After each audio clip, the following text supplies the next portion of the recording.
talaga ang ginawa ninyo. Sabi ng batas, dapat bawat automated counting machine, diretso dapat ang pasa niya ng data papunta sa COMELEC servers at sa mga transparency servers. Pero anong ginawa ninyo? Yung mga papunta sa transparency servers, pinadaan nyo muna doon sa data center 3. Kaya nga pinapadiretso ng sabay sa COMELEC servers at sa transparency servers para kapag mandaraya ang COMELEC, mahuhuli ka agad ng transparency server. Tapos tinitwist nyo para pahirapan ang mga Pilipinong bumoboto. Ito na nga lang ang pagkakataon na merong tiwala ang mga Pilipino sa gobyernong ito. Galit na nanawagan si Duterte Youth Chairman Ronald Cardema sa COMELEC. Pinagre-resign ni Cardema si Chairman John ito. Very serious pala yung kaso na yun eh. Bakit yung huling hearing natin, December 2019 pa, nakalagay doon 1 month, mare-resolve na nun? Bakit kalahating dekada na hindi nyo na-resolve? Ganun pala ka-serious. Yun lang yung kaisa-isang sinabi kahapon. Isang paragraph. Ang lahat ng mga gumawa ng kalokohan ngayong election process na ito. At sino ang dapat nating panagutin? Ang mga commissioner ng COMELEC. At paano natin sila pananagutin? Through impeachment. Anong sabi ng konstitusyon? Kapag binetray mo ang public trust, pwede kang ma-impeach. Yes. Good morning mga kasama. Nandito na naman si Kuya Goods nagbabalik. At syempre, kung di ka pa nakasubscribe sa ating channel, pa-subscribe na lang po at hit mo na rin yung bell para lagi kang updated sa ating mga video. Grabe. Ito na ho ang mainit na balita. Ma-impeach? Ma-impeach. Sino itong pag-uusapan natin? Sa dulo ng ating video, mukhang nagkakaroon na ng ano bang tawag doon? Nagkakaroon na ng karma. Karma. Bakit? Isusulong na ho. Siguro nagsalita na ho ang mama na si Atty. Respicio pagdating dito sa dapat ma-impeach. Nako po, yan, pandaraya ang pag-uusapan natin dito mga kasama. Pero siyempre, meron pang isang balak tumakbo. Tama ba? Lalabanan si BP Sara sa 2028 election. Wow! Sino ka? Ano kakainin mo? Baka mamaya alikabok ang kainin mo pagdating ng 2028. Magtigil-tigil, Hindi ka aabante. Humingi ka na nga lang ng tulong kay BP Sara noon. Tapos traitor mo pa. Tapos lalabanan mo pa ang BP. Wow! Kung ikaw lang ang lalaban, walang katapat ang BP Sara. Kahit sino itapat mo. Dahil nga, napakalakas ni BP Sara. Kaya ginagawa ng paraan. Sinisira ang pangalan, gusto impeachment. Ito na nga, sa June 2, sisimula na. At ano pa ba pag-uusapan natin? Ilang senador na lumapit kanino? Kay Ate Amy para dito sa gusto maging Senate President. Wow naman. Pero nakalike ka na ba? I-like nyo muna yung video natin. At i-share. Siyempre, samahan mo ng subscribe at i-bell all nyo para nakakatanggap ka ng notification everyday. Yan At ito, simulan natin. Ano ang pag-uusap dito? Tatakbo? Wow! Mariing iginiit ni Senator Risa Ontiveros na wala siyang intensyong sumapi sa Duterte Black sa nalalapit na 20th Congress ng Senado. Ginawa niya. Hindi ka naman itatanggapin doon. Kahit sumapi ka o hindi ka sumapi. Walang intensyon na walang intensyon ang kampo ni BP Sara tanggapin ka. Anak ka ng tipaklo. Ikaw ngayon nangunguna doon sa pag-iimbestiga kay Tatay Digong. Di ba? Ikaw yung bida-bida ron. Tapos, anak ng tipaklo naman. Ang pahayag matapos banggitin ang posibilidad ng pagkakaroon ng 3 block sa Senado, ang majority, minority, at independent. Ayon kay Risa Ontiveros, kung sakaling ang minority block ay mapunta sa kontrol ng mga kaalyado ni dating Pangulong Duterte, handa siyang lumipat sa independent block upang Wala pipigil sa'yo. Ganun ang gawin mo. Dahil halatado na talaga. Tsaka, ito lang kung halimbawa man na magkaroon ng independent dito sa Senate, bahala na ho yung iba dyan kung sino iboboto nila. Pero kasi, ang iba, alam na kasi mga tunay na pag-uugali, tunay na intensyon, tunay na kutis. Anong kutis? Ibang klaseng kutis. mapanatili ang kanyang prinsipyo at paninindigan. Samantala natanong naman Senator Risa Ontiveros kung bukas ba siya sa posibilidad na tumakbo siya sa 2028 presidential elections sa pagkatapos ng panunungkulan ni Pangulong Ferdinand Bongbong Marcos Jr. Sa naganap na kapihan sa Senado, sinabi ni Ontiveros na ayaw niyang magbigay ng no tungkol dito sa ngayon. Kanyang tugon, I am not saying no. I'm open to all possibilities. Ito ang pahayag ng senadora. At yun yung hinihingi ko rin sa lahat ng mga kasama sa opposition or independent bloc na maging bukas kami sa lahat ng possibilities at sa isa't isa, alang-alang sa opposition at alang-alang sa ating mga kababayan. Dagdag pa ni Ontiveros. Talaga nga namang napakataas pa rin ng pangarap at ambisyon ng mga kamping. I am not saying no. I am open to all possibilities, and that's what I have been asking my fellow members in the opposition or independent bloc, to be open to all possibilities for the sake of the opposition as well as the masses. This is not humility. This is calculated ambition disguised as democratic inclusivity. It's a public relations soft launch for a Kahit ano pang sabihin, wala talaga. Oo, kayo ba mga kasama, isang survey lang natin, no? Kung halimbawa ba tatakbo ito at kakalabanin si BP Sara sa 2028, ano kayang boto ang kukunin nito? Sige nga. Yung pink nga doon sa survey na nakita natin, parang ilang porsyento lang eto, anong mangyayari dito? Yung isa nagre-ready na rin. Palagay natin, ang tatakbo dito sa pagka-presidente sa 2028, ayan, partido nila, tapos sa partido ng, eto, dilawan to Tapos pink baka tumakbo Oo, si Ate Leni. Hindi natin sure. Pero, ang malalaman natin dito, pagdating ng oras, mas malakas talaga ang mga Duterte. Yun lang, eto, live interview ngayon sa Dahig, Sa Dahig, kakapasok lang para meron tayong update sa Dahig, mga kasama. Sila na ho ang bahala. Attorney Kaufman, ano meron ngayon? Yeah. Former President Duterte is in good spirits, as usual. He's always happy to see his defense team. And we're working on his case. So, Attorney Kaufman, the ICC is in trouble after the U.S. placed sanction on Chief Prosecutor Karim Khan, who also faces a serious personal allegation. His email and bank account are reportedly blocked. So, our question is, number one, what happens now the case against former President Duterte? And number two, if the Chief Prosecutor can't do his job, who will handle the case? Number three, and how should the Philippine government deal with this, knowing the ICC is being questioned and the U.S. is against it? Well, let's start with the last question. I think that the real prosecutor in this case is actually in Manila, sitting in his palace. He's the person who threw President Duterte over here to The Hague. He's the person who used the office of the prosecutor as a tool in his political campaign, and it won't work. Now, regarding the sanctions, the US sanctions, these were imposed. I don't think it has anything to do with the Philippines situation. As you may be aware, President Trump is pretty annoyed with the ICC because of the investigation into what so-called Palestine situation.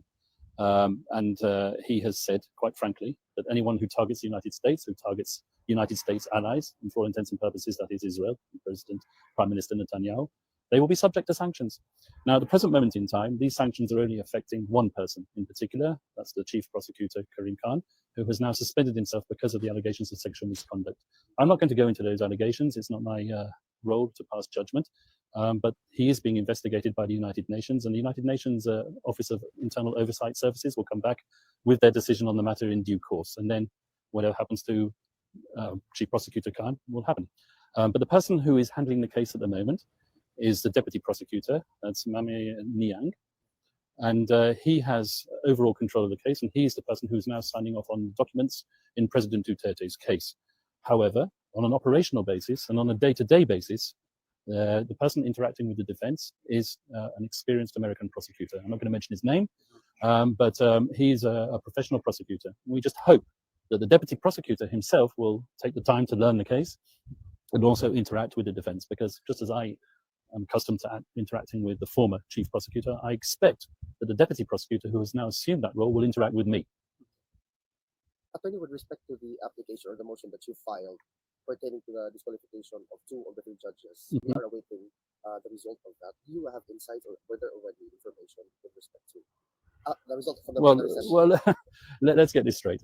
I'm defense counsel. I don't sit in chambers. I'm not a party or a fly on the wall in the discussions of the judges themselves. The judges, as you will be aware from the decision which was issued, have been required, I'm talking about the 2 judges who the defense requested to disqualify, have been required to make their observations by a certain date, and that was yesterday. They would have made their observations. I'm not sure whether those observations are disclosed to defense counsel at this moment in time. And they will be disclosed in due course once the plenary have sat and once the presidency renders its decision, and we will know what they decide. Let me make one thing clear. We invited the judges to disqualify themselves, or to excuse themselves, right, as a matter of courtesy and out of respect. They said that we shouldn't do that. Well, we shouldn't do that, but we acted out of politeness and courtesy. It's not our position to criticize judges. Judges are independent. They have a degree of integrity. That's presumed integrity, and we're the last people to question their integrity. However, this whole issue with respect to jurisdiction has already been litigated and litigated extensively, and those 2 judges were party to that decision. That's what the request for disqualification is all about. Attorney, it is also a known fact that the former president is now the mayor of the city of Davao. Are you already processing everything with respect to... Ayan na, hindi ko na ito binibigyan ng reaction para maintindihan yung mga kasama. Ito mga binabanggit at pagpapaliwanag ni Attorney Kaufman. Diretso natin. his oath-taking? I'm not going to talk about oath-taking or anything, because that's a legal question which is being handled by his Filipino lawyers.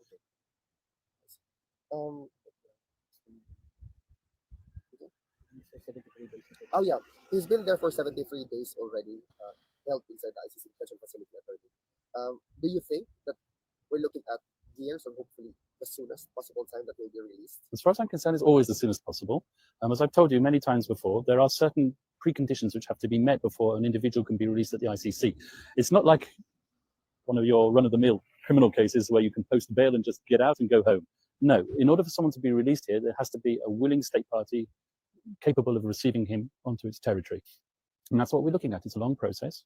It's something which requires a certain degree of diplomacy. And let me just come back once again to this whole issue of the elections. Okay? People miss the point. The former president won a landslide victory. Yes, As far as I'm concerned, that's a finger in the eye to the people who threw him over here. correct. That's the real point of the elections. It was a protest vote. Yes. Attorney, with respect to the prosecution's request or motions, twice they were granted that the presentation of witnesses will be extended. What is the implication of that with relation to the longevity of the trial in general? Well, perhaps if we feel that we've been disclosed statements and witnesses, evidence at a late stage, then it could formulate a request on my part for the postponement of the confirmation hearing. But I'm not asking to postpone a confirmation hearing at the present moment in time at all. In fact, I'm quite happy for it to be brought forward, and I wish it would be. Because currently, Attorney, there has been a report that one of the senator of the Philippines found out that there were ICC investigators already in the Philippines right now trying to ask retired policemen or policemen to sign a, what do you call that, an affidavit to strengthen their case here right in the ICC. Is this also in line with the particular request that they have to delay the presentation of the witnesses? I don't know what's going on in the office of the prosecutor. I've heard these allegations. I'm certainly not going to comment on the evidence in a media interview. I'm not allowed to do that, and I do not propose to do that. But I've certainly heard of these allegations, and they will be processed by the defense team and used in due course. Should the government of the Philippines, the president himself, request for the ICC that our former president be brought back to the Philippines, can that be facilitated? Yes. Yes, ayos. Sana lang mapabilis mga kasama yung granted na mapauwi kagad si Tatay Digong. Yan ang mga pronouncement, yan ang mga statement ngayon. Kapapasok lang ng interview na yan kay Attorney Kaufman. Eto, ilang senador ang mga gusto talagang maging Senate President kasi alam niyo bakit. Yan yung pangatlo sa pinakamataas na posisyon sa gobyerno. Kaya ipasok natin to para malaman natin kung sino-sino ba talaga sila. Nadagdagan pa ang mga pangalang lumulutang na posibleng maging Senate President sa ika-20 Kongreso. Kasunod naman ang anunsyo ni Senador Bato de la Rosa na may binubuong Duterte block sa Senado. Balak bumuo ni Senadora Risa Hontiveros ng isang independent block. Nakatutok si Katrina Son. Sa gitna ng ugong ng pagpapalit ng Senate presidency sa pagpasok ng 20th Congress sa Hulyo, naglabas ng pahayag ang kapatid ng Pangulo na si Senador Amy Marcos. Ayon sa kanya, may mga lumapit sa kanyang mga kapwa-senador para himukin siyang sumubok maging Senate President. Hindi niya tinukoy kung sino ang mga kumausap sa kanya. Nauna nang lumutang ang pangalan ni Senator-elect Tito Soto na siya raw hahamon sa liderato ng kasalukuyang Senate President Cheese Escudero. Diba? Kinumpirma ni Senator-elect Erwin Tulfo ang panliligaw ni Soto at Escudero para makuha ang kanyang suporta. Pareho raw siyang inimbitahan ng dalawa para personal na makausap. Kinausap niya ako, sabi niya, nagpahiwatig naman talaga siya na gusto niya tumakbo as Senate President. Eh, sabi ko, sige boss, pero hindi pa ako nag-commit. I did not make any commitments. Ganon din kay Senator Cheese, nung tinawagan ako ni Senator Cheese, sabi ko, sige po, I'll listen. Dagdag niya, mahaba raw ang naging pag-uusap niya at ng kanyang kapatid na si Senator Raffy Tulfo ukol dito. Nag-usap kami ni Senator Raffy, haba-habang diskusyon namin kagabi. May gusto siya, dalawa lang naman yan Senator Cheese at saka Senator Soto. So, nag-usap kami, ito yung sabi niya, ito yung gusto. Nauna nang sinabi ni Senador Bato de la Rosa na nakatanggap rin siya ng text mula kay Escudero tungkol sa issue. Ang posisyon ng Senate President ang ikatlong pinakamataas na pwesto sa pamahalaan. Malaking usapin din ito ngayon sa gitna ng nakaumang na impeachment trial ni Vice President Sara Duterte. Nagugulong na sa pagbabalik ng sesyon sa Hunyo. Si Senator Riza Hontiveros naman, sinabing kung ang Duterte block ang lalabas na minorya sa Senado. Bubuo siya ng ikatlong grupo ng independent block kasama sina Senator-elect Bam Aquino at Francis Pangilinan. Wala po akong planong sumali sa isang Duterte block. Kung makukuha nila yung Wala rin silang plano na isali ka. Oo, kasi kilala na raw nila ang kilatis. Ayun ang sabi ni Aling Medina. Eh bakit kayo sasali kung, di ba? Eh gawa-gawa. O sige, gawa na lang kayo ng independent. Tama yun. Oo. Sa independent kaya yan. May mananalo kaya? Yan ang tanong. Dahil ang ating kababayan, anong sabi? Sa 2028 ay, wala nang mga, tuloy nyo. label ng minority, may option pa rin po ako or kami kung magdesisyon po kami na isang independent block na magpapatuloy talaga sa pag-check and balance, magpapatuloy sa pag-fiscalize, at pati sa labas ng Senado, magpapatuloy sa pagbubuo ng oposisyon. Pareho sa Duterte at kina Presidente. Para sa Jimmy Kita nyo mga kasama, ibang klase rin, no? Si ate. Ha? Talagang tutulig sa inila kung sino yung nakaupo ngayon at sa mga Duterte, ayaw nila. Oo, kayo, mga nakaupo, kilala nyo na sila. Sige pa, kampi-kampi pa. Di ba? Ito, pag-usapan natin. Talagang magkakaroon na ho ng impeachment, impeachment na ihahatol. At saka, nilabas ni Atty. Respicio kung ano yung mga dapat malaman ng taong bayan. Kaya Atty. Respicio, kailangan ibalita mo ito. Kalokohan talaga ang ginawa ninyo. Sabi ng batas, dapat bawat automated counting machine, diretso dapat ang pasa niya ng data papunta sa COMELEC servers at sa mga transparency servers. Pero anong ginawa ninyo?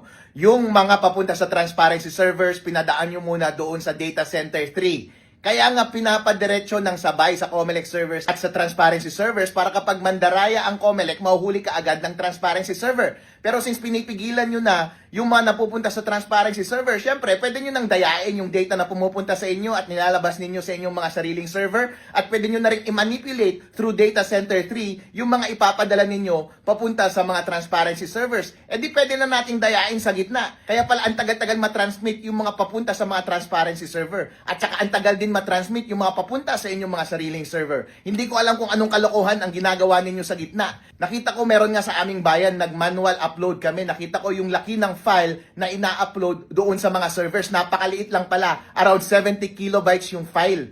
Yung average speed ng internet natin dito sa Pilipinas, 35 megabytes per second. Ibig sabihin, dapat split second lang yung transmission ng ganyang mga data. Pero anong nangyayari? Ang tagal-tagal mag-process papunta sa mga transparency server, inabot ng madaling araw, at ganun din, ang tagal-tagal mapunta doon sa inyong mga makina. Hindi po yun problema sa signal, hindi po yun problema sa mga server, ng mga computer, ng mga server na sobrang bagal. Hindi. Yung mga ganyang proseso, meron talaga kayong ginagawa kalokohan doon sa gitna. At hindi rin yan ginagawa ng computer kasi kapag ang computer ang gumagawa automatically, madali rin yan gagawin. Hindi aabot ng ilang oras. Kaya talaga malaki ang suspetsya ko na meron kayong ginagawang kalokohan sa gitna. Nako, Malaki ang kutob ko. yari. Kapag nakita ko yung version 3.5 na mga naka-install sa makina, may kita ko na yung endpoint na pinapadalhan nila ng data ay hindi yung COMELEC mismo at hindi yung mga transparency servers mismo, kundi sa inyong mga data centers na bawal at illegal at siyang nagpa-process ng lahat ng data bago ma-shoot sa dapat na pupuntahan nilang servers. Illegal po yan. Nako, yan na. Magkakabistuhan na mga kasama dito. Ibang klase na ha. Kaya marami na ho ang humihiling dyan na impeachment. Kagaya nito isang representative na nanalo na si Congressman Cardema. Kwento mo. Ano ba ang pag-uusap dito? Sa eleksyon pero nakabinbin ang proklamasyon. Dahil dito, pinagre-resign ng Duterte Youth Party List Yan na. ang chairman ng Commission on Elections. Narito ang agenda report ni Joash Malinban. Sinasabi nyo, abogado kayo, tapos tinitwist nyo para pahirapan ang mga Pilipinong bumoboto. Tama. Ito nga lang ang pagkakataon na merong tiwala ang mga Pilipino sa gobyernong ito. Galit na nanawagan si Duterte Youth Chairman Ronald Gardema sa COMELEC. Pinagre-resign ni Gardema si Chairman George Garcia kasabay ng mga Ito ha, dalawa na ho ang magiging problema nito ni Che. Alam nyo bakit? Si Atty. Respicio ay nananawagan na rin. Nagsalita na. Sabihin natin nagsalita na impeachment. Ikaw, pinagre-resign ka. Nako, pag nagsalub persa yan, nako, ewan ko lang kung ano yung mangyayari. miyembro ng gabinete ni PBBM. Aniya, pamumulitika ang ginawang pagsuspinde ng kanilang proklamasyon. Tama. Bakit hindi ka manindigan sa wisdom ng nag-appoint sa'yo na gusto na niya, walang ahensyang namumulitika ngayon at ikaw ang huling namulitika bago nagalit ang presidente ng Pilipinas. Yun po ang ating statement. Nakabinbin ang proklamasyon ng Duterte Youth dahil sa isang unresolved disqualification case na inihain laban sa kanila noong 2019. May ilang basihan ng pagkakansela ng registration ng Duterte Youth. Ayon sa mga petitioner na sina Ria Magtalas, Abigail Tan, Raina Bunzalan at Ros Angcos. Una, ang hindi lehitimong registration ng grupo dahil hindi raw ito dumaan sa publication at sa isang public hearing. Ikalawa, ang pagsisinungaling ng kanilang mga nominado na eligible sila sa pagtakbo kahit na overage ang chairman na nooy first nominee na si Cardema. Pauna na siyang dinisqualify ng COMELEC bilang nominee noong 2019. At ikatlo, ang pag-a-advocate umano nito ng violence sa ilang mga kinatawan ng Makabayan Bloc.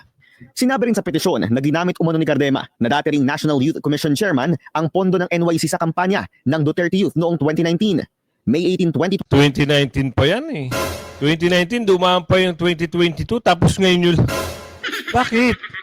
Ano problema? Dahil ba naghain ng impeachment? Ha? Paghihiganti ba yun?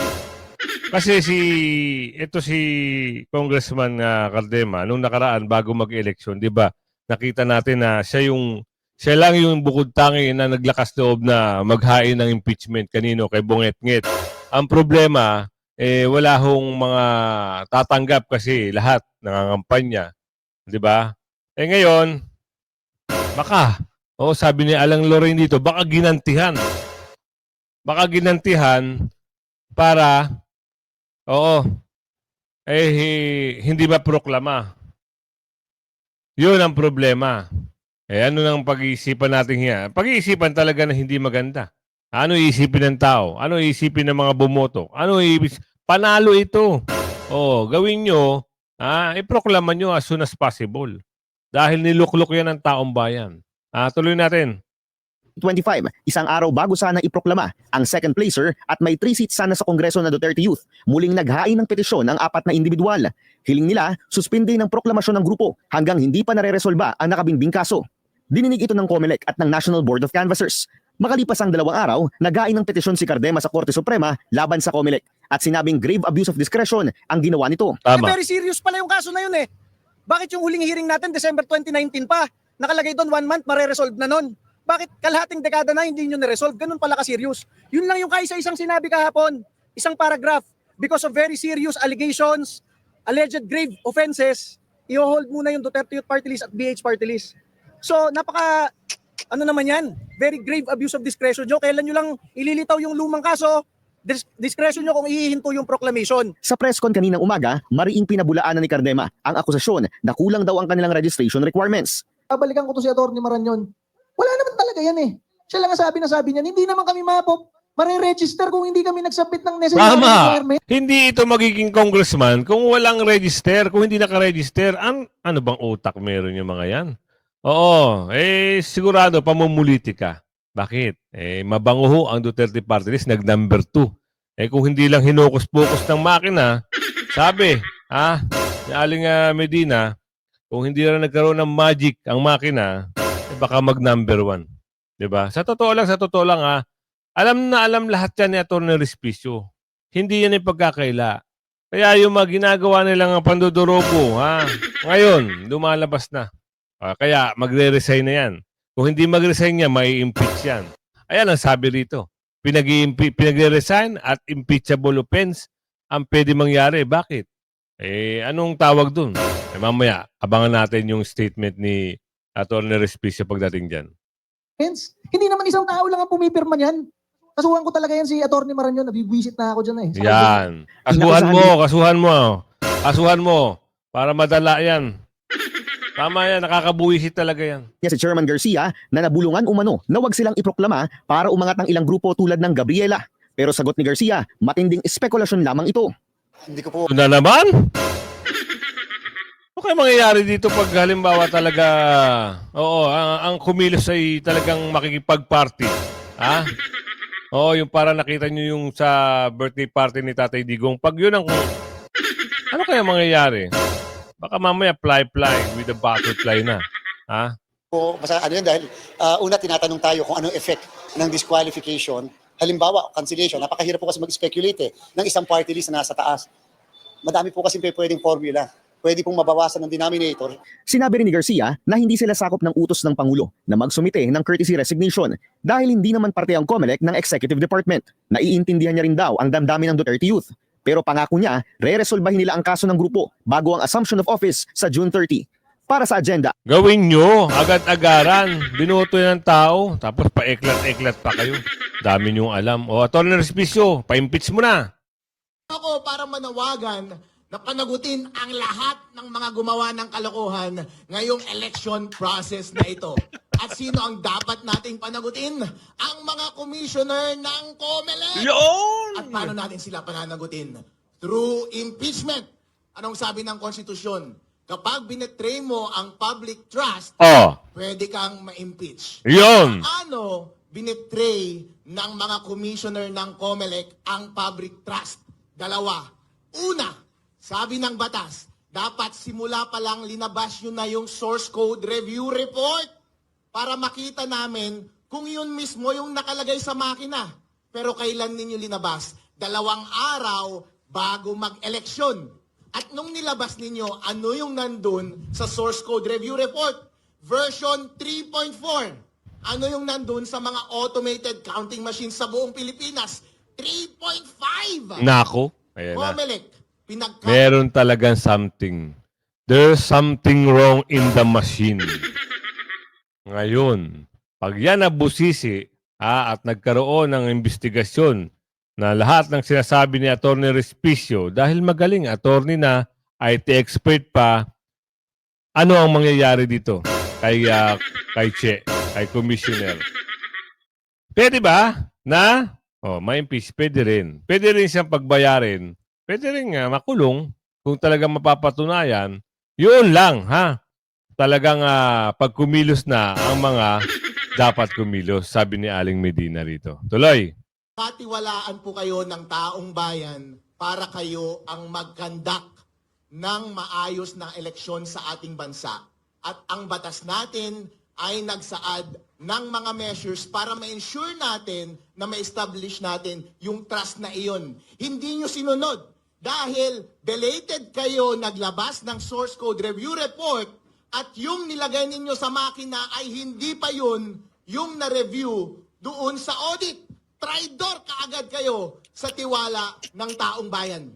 Pangalawang pagtatraidor ng COMELEC, ang sabi ng batas, kada automated counting machine dapat diretso sa COMELEC servers at diretso sa mga transparency servers. Bakit yun ang sinabi ng batas? Para kapag mandadaya ang COMELEC sa kanyang data, huli ka agad ng mga transparency server. Pero ano ang ginawa ng COMELEC? Gumawa siya ng sarili niyang data center sa gitna, sariling server. Doon niya muna pinapadala yung mga data mula automated counting machines papunta sa gitna, dinedelay niya and then sa kanya ilalagay sa mga transparency server. So anong nangyari? Therefore, yung mga papuntang data papunta sa COMELEC server, pwede nang mabago ng COMELEC servers mismo at yung mga data na dumaan sa data center 3, pwede na rin nilang i-manipulate para mag-match sa linabas ng COMELEC server. Meron pa bang transparency? Wala na.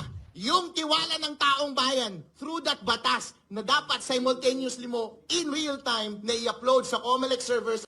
Sige, Atty. Piso, birahin mo ng birahin. Hanggang ma-impeach, hanggang mawala niya sa pwesto. Dahil pag hindi mawala sa pwesto, ganun pa rin, may magic ang machine, sabi ni Aling Dolores. At sa transparency servers, yung result ng bawat makina, trinaydor po ninyo. Kitang-kita po yan sa tagal ng pagsesend ng mga transmission on election day. Gaano po katagal yung transmission between independent and individual automated counting machines papunta sa mga transparency servers? Ilang oras, umaabot pa ng madaling araw. Gaano katagal nagtatransmit mula sa automated counting machines papunta sa mga COMELEC servers? Napakatagal din, may minuto, may oras, depende sa lugar.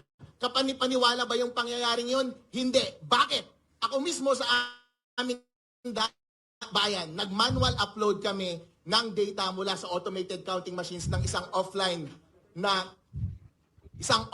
automated counting machine namin doon sa probinsya. Nasilip ko na ang ina-upload pala ng isang automated counting machine, 76 kilobytes lang. Napakaliit. Ang average speed ng mobile internet sa Pilipinas ay 35 megabytes per second. Doon sa munisipyo namin kung saan kami nagkakanvas noon, napakabilis ng internet. Ang pag-upload namin papunta pa lang sa COMELEC server, umaabot ng minuto. Anong ibig sabihin nun? Meron silang ginagawang kalokohan sa gitna. Hindi yan problema ng signal, hindi yan problema ng network cables, hindi rin yan problema ng mga server computer kasi hindi ito 1990s, hindi ito 1980s. Kapag tumagal ng mas mahigit sa 1 minuto, mas mahigit sa 1 oras, kapag umabot hanggang madaling araw, ang dapat na umaabot lamang ng split second na transmission, meron silang ginagawang kalokohan sa gitna. Yung kalokohan sa gitna na yon, ang hinala ko po, hindi nga rin computer ang gumagawa. Kasi kung pre-program yan at computer ang nagmamanipulate sa gitna, kaya niya rin niyang gawin in split second din. Pero ginawa nila ng napakaraming oras. Baka mano-mano nilang dinadaya yung pagproproseso ng mga boto habang transmission. COMELEC, mga commissioners at Chairman George Garcia, trinaydor nyo po ang tiwala ng taong bayan nung sinabi nila sa inyo na dapat idiretso ninyo almost real time yung resulta ng ating mga eleksyon mula sa independent automated counting machines diretso papunta doon sa COMELEC servers at sa transparency servers. Dahil hindi nyo ginawa yan, trinaydor ninyo ang tiwala ng taong bayan at dapat lahat kayo mga commissioners ng COMELEC ma-impeach. Ayan, mga kasama. Mas maganda yan. Mas maganda yung sinabi ni Atty. Respicio. Gusto nyo ba yan? Happy? Oo, kung umabot ka sa video na to, sabihin mo kung saan lugar ka, mga kasama. At malaman natin na nakasubaybay ka palagi sa atin. At shoutout sa'yo ng bonggang-bongga. Hanggang sa muli. Bye-bye!